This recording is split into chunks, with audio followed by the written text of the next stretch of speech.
When people enter the Indian Police Service, the IPS, they are starry-eyed and they have Singham-like idealism in mind.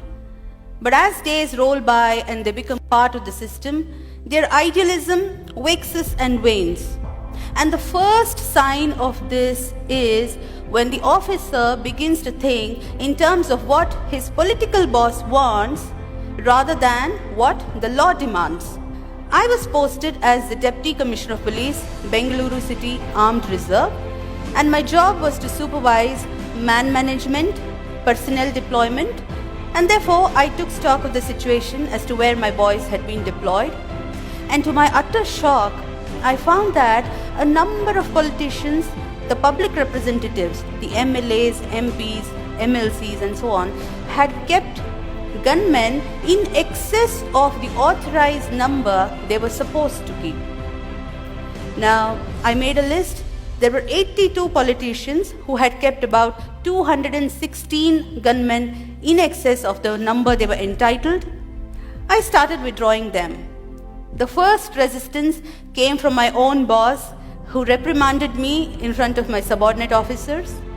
Yet, undeterred, I completed the task. I withdrew till the last excess gunman came back to the unit. In the same stroke, I also withdrew 8 brand new SUVs kept by the then ex-Chief Minister of Karnataka. The man had stepped down from the post of Chief Minister, yet the vehicles had continued to be with him. I withdrew the vehicles, but I often wondered why my predecessors had not acted. What prevented them from setting things right? I later learned that these are called the dirty jobs. They are unpleasant tasks, inviting the wrath of the politicians, and nobody wants to do them. Frankly speaking, I did not think of the consequences. There was no need to, because I was clear in my mind that I had acted in a manner most transparent and accountable, which every public servant is expected to. Now, after this report, I was slapped a defamation suit notice. So what is the take home? If you stir hornet's nest, be prepared for all kinds of oddities and notices.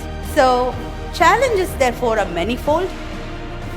Yet, if the officer is willing to take risks, if the officer has nothing to hide, if he is clear in mind that he has acted lawfully and is fair, if he does not cling on to politicians for perks, cushy postings and so on, and last but not the least, if he has kept his bags packed ready to move out anytime if transferred, then such an officer, he or she, becomes a force to reckon with.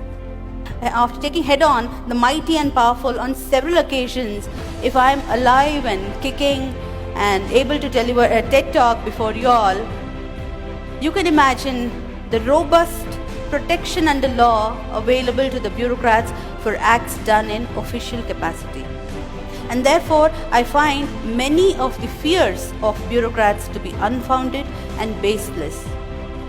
Now, you might see that it's a commonplace knowledge that the MLAs, the MPs, the MLCs, these posts are created under the Constitution of India, but one must not forget that it is under the same Constitution the All India Services, the IAS, the IPS are created.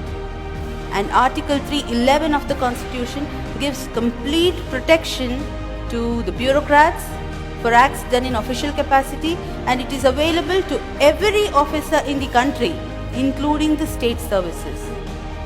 So the day the bureaucrats are able to come out of the phobia of transfers, the phobia of politicians, we will have the best bureaucracy in the world.